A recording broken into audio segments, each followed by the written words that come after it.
Hello friends, चलिए आज का ये वीडियो जो है जो कंटेम्प्रेरी इश्यूज़ हैं इस पर बेस्ड है। यानी कि किसानों का जो 3 बिल पेश किया गया और जिसको कानून बना दिया गया पारित करके संसद में, उन्हीं तीनों बिलों को लेकर के है, जिसको लेकर के कि आज पूरे देश में हमें किसानों का विरोध देखने को मिल रहा है। तो आइए इसी परिप्रेक्ष्य में देखते हैं इन तीनों बिल को कि ये तीनों बिल हैं क्या, इनके क्या क्या प्रावधान हैं और आखिर कौन से वजह हैं जिसके लिए विरोध हो रहा है। तो चलिए शुरू करते हैं। जैसा कि हम लोगों को पता है, ये कोरोना काल में पूरे देश में लॉकडाउन लगा हुआ था और इसी लॉकडाउन के दौरान राष्ट्रपति के द्वारा जून महीने में 3 अध्यादेश लाया जाता है और इन्हीं अध्यादेश को जो कि एक्ट बना दिया गया है और इन्हीं को लेकर के ये सारे विरोध प्रदर्शन चल रहे हैं। तो इसमें सबसे पहला जो बिल है, किसान बिल में जो सबसे पहला बिल है उसको देखते हैं, services bill and essential commodities amendment bill. यानी सर्विसेज बिल सेवा विधेयक और एसेंशियल कमोडिटीज़ आवश्यक वस्तु संशोधन बिल। अब तो ये बिल नहीं रहा, अब ये एक्ट बन चुका है, एक्ट 2020। तो इस बिल में जो अमेंड किया गया है, तो इसमें अमेंड किया गया है कि जो एसेंशियल कमोडिटीज़ था पहले 1955 का एक्ट के तहत, उन सारे एसेंशियल कमोडिटीज़ को हटा दिया गया। यानी कि जिसमें से अनाज, दाल, तिलहन, खाद्य तेल, प्याज और आलू, जो कि ये एसेंशियल कमोडिटीज़ की लिस्ट में पहले मौजूद था, अब उसको इस लिस्ट से हटा दिया गया है। साथ ही 1955 का एक्ट में स्टॉक लिमिट मतलब जो ये एसेंशियल कमोडिटीज़ है इसके भंडारण के लिए नियम बना हुआ था कि इसका सीमित भंडारण ही किया जा सकता था, लेकिन इस स्टॉक लिमिट को भी इस अमेंडमेंट एक्ट के तहत हटा दिया गया है। साथ ही जो कमोडिटीज़ होते हैं एसेंशियल कमोडिटीज़, उन पर गवर्नमेंट जो है उसके उत्पादन, उसके स्टोरेज और उसके डिस्ट्रीब्यूशन पर नियंत्रण रखती है और इस नियंत्रण को भी इस अमेंडमेंट में हटा दिया गया है। यानी कि यह जो है रेगुलेशन को बहुत ही उदार बना दिया गया है। चलिए तो इस बिल से क्या क्या लाभ हैं उसको देखते हैं।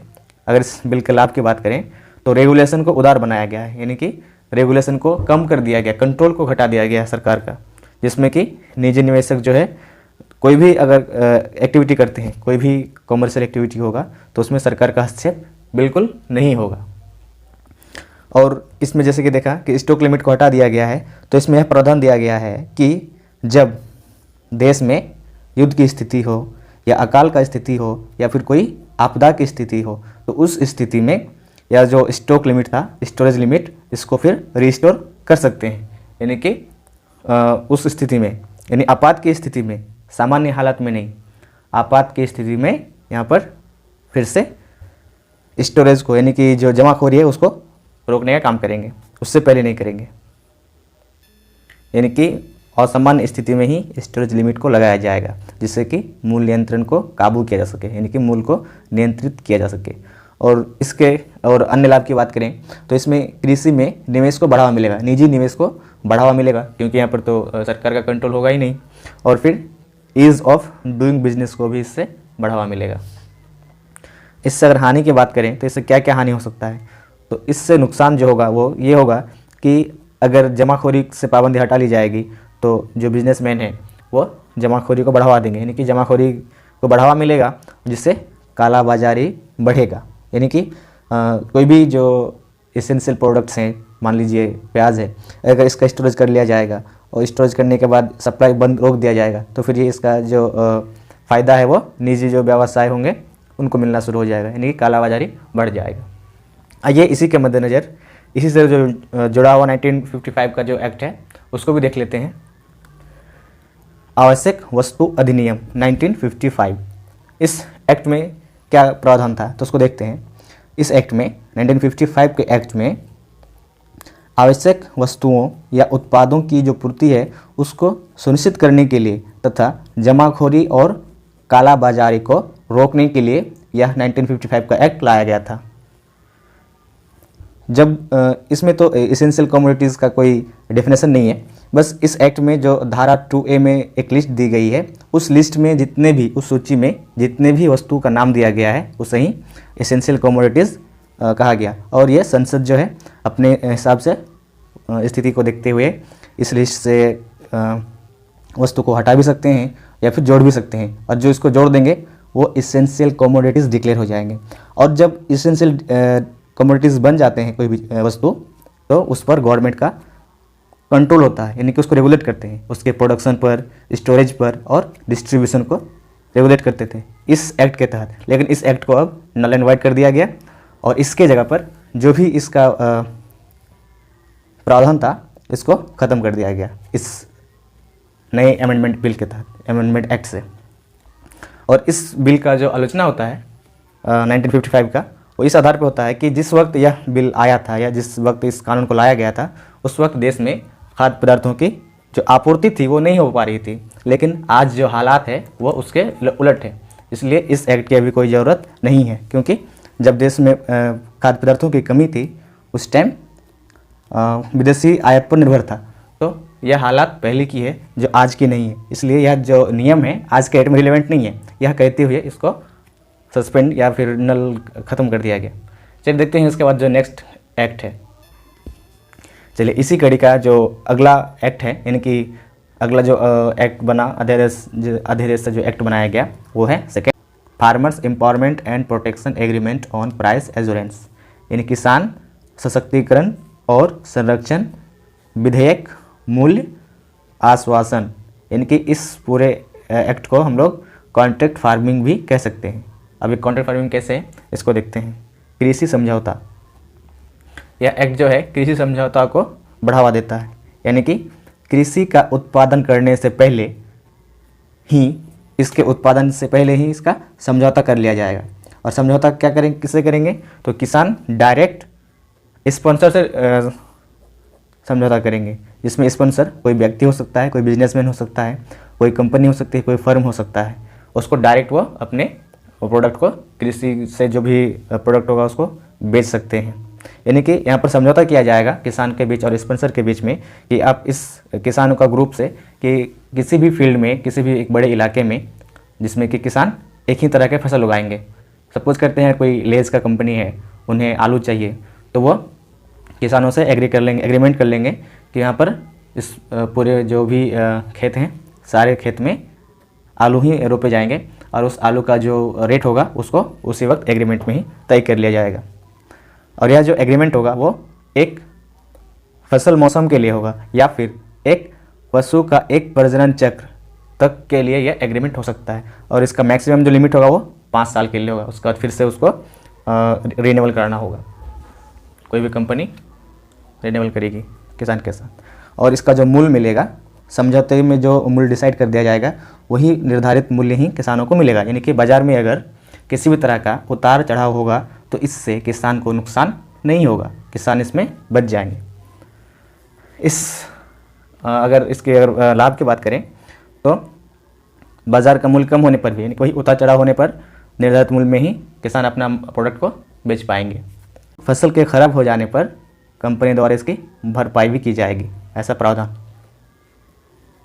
इसके हानि की अगर बात करें तो बाज़ार मूल्य अधिक होने पर, यानी कि गेहूं का मूल्य मान लीजिए कि एग्रीमेंट किया गया था 25 रुपीज़ पर केजी, और अगर जब इसको डिलीवरी का वक्त आया तो मान लेते हैं मार्केट में अगर इसका रेट 30 रुपीज़ है, तो किसान जो है 30 रुपीज़ थर्ड पार्टी के पास नहीं जा सकते हैं बेचने के लिए, उसको उस कंपनी से या उस फर्म से या फिर उस व्यक्ति से ही बेचना पड़ेगा। ये एक तरह से हानि है। और दूसरा हानि की अगर बात करें तो इसमें जो है जो रेट का निर्धारण होता है वो कंपनी के द्वारा होता है, फर्म के द्वारा होता है, उस बिजनेसमैन के द्वारा होता है। किसान का पक्ष इसमें कमज़ोर होता है। तो ये कुछ इनके खामियां हैं। उसके बाद इसी श्रृंखला का जो अगला एक्ट है वो है farmers produce trade and commerce promotion and facilitation bill 2020। ये तो बिल नहीं रहा, अब तो ये एक्ट बन चुका है। तो इसका हिंदी की बात करें तो किसान उत्पादन व्यापार और वाणिज्य संवर्धन और सुविधा विधेयक 2020, जो कि अब एक्ट कानून बन चुका है। इसमें क्या फैसिलिटी किया गया है या फिर प्रावधान है, इसमें किसान जो है मनचाहे जगह पर अपनी फसल को बेच सकता है, वो भी टैक्स फ्री, यानी कि इसे किसी तरह का टैक्स देना नहीं होगा। और बिना किसी रुकावट के दूसरे राज्यों में भी ये अपना प्रोडक्ट बेचने के लिए जा सकते हैं और ख़रीद भी सकते हैं। यहाँ पर एक कंसेप्ट है APMC, यानी कि एग्रीकल्चरल प्रोड्यूस मार्केट कमिटी, जिसको हम लोग लोकल भाषा में मंडी या आढ़त या बाजार समिति कहते हैं।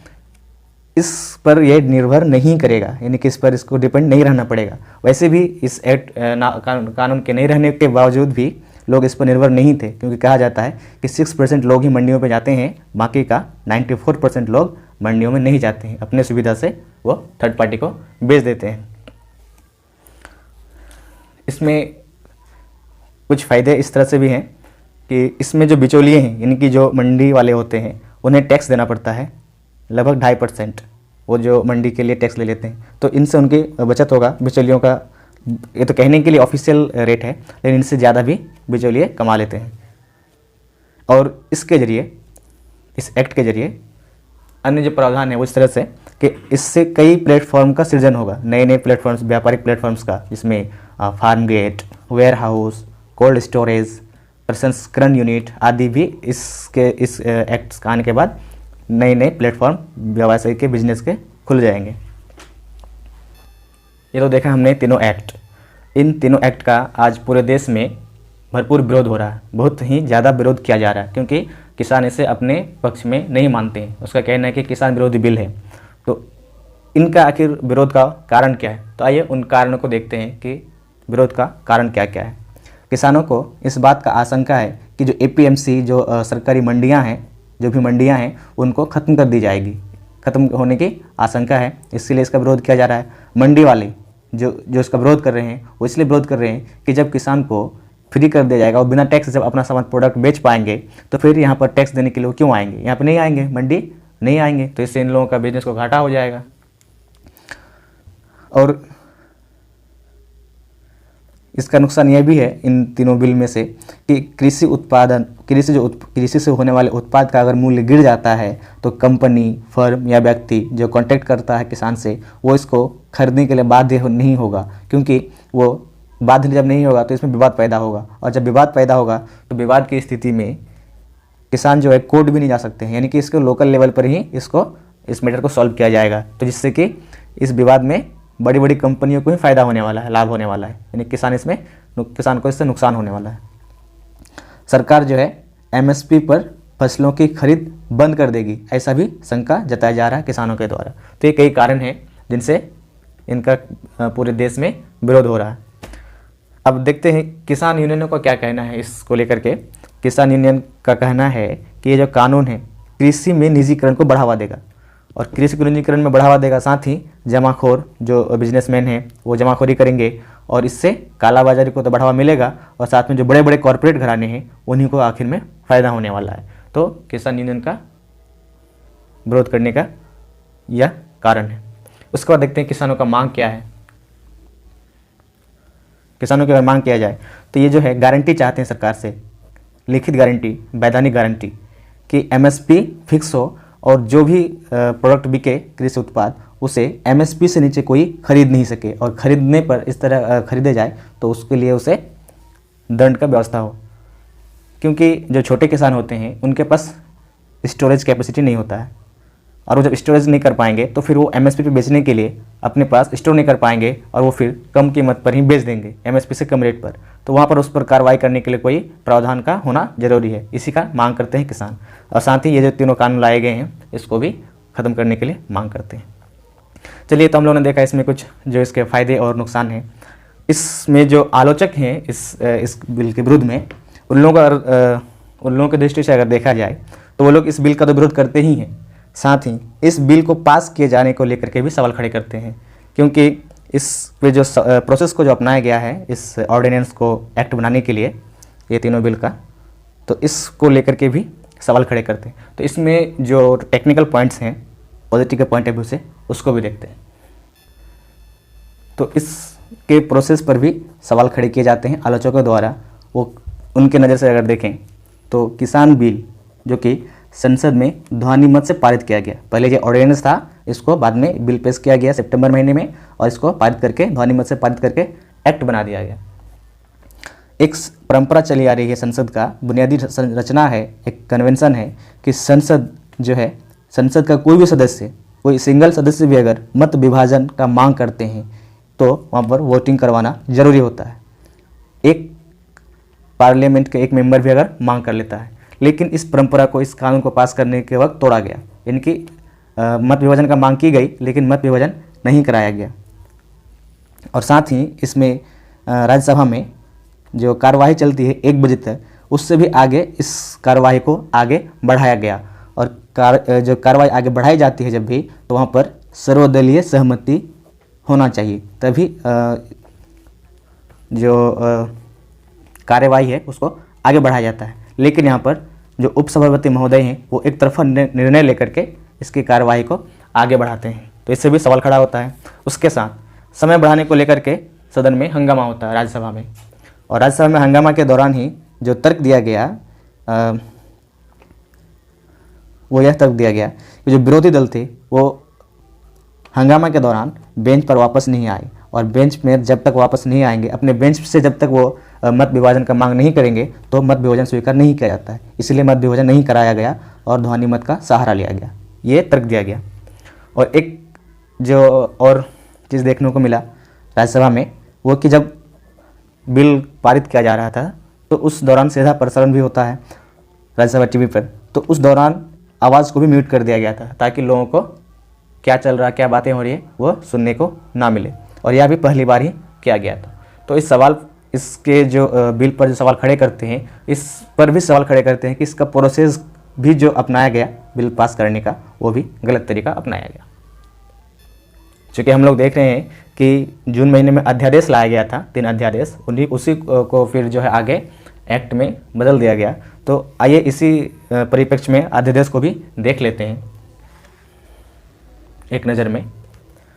अध्यादेश हमारे संविधान के आर्टिकल 123 में इसकी व्यवस्था की गई है अध्यादेश का। सत्र नहीं चलने की स्थिति में, सत्र नहीं चलने का स्थिति क्या क्या हो सकती है? जब राज्यसभा सत्र में ना हो, या फिर लोकसभा सत्र में ना हो, या फिर दोनों सत्र में ना हो, तो उस स्थिति को हम लोग बोलते हैं सत्र नहीं चलना। तो उस स्थिति में केंद्रीय मंत्रिमंडल की सिफारिश पर राष्ट्रपति जो है कानून लागू करते हैं, यानी तत्काल प्रभाव से जो कानून लागू करते हैं उसी को हम लोग अध्यादेश कहते हैं, और इसके लिए केंद्रीय मंत्रिमंडल की सिफारिश का होना जरूरी है। और यह जो है अध्यादेश संसद द्वारा पास किए गए अधिनियम के समान ही प्रभाव रखती है।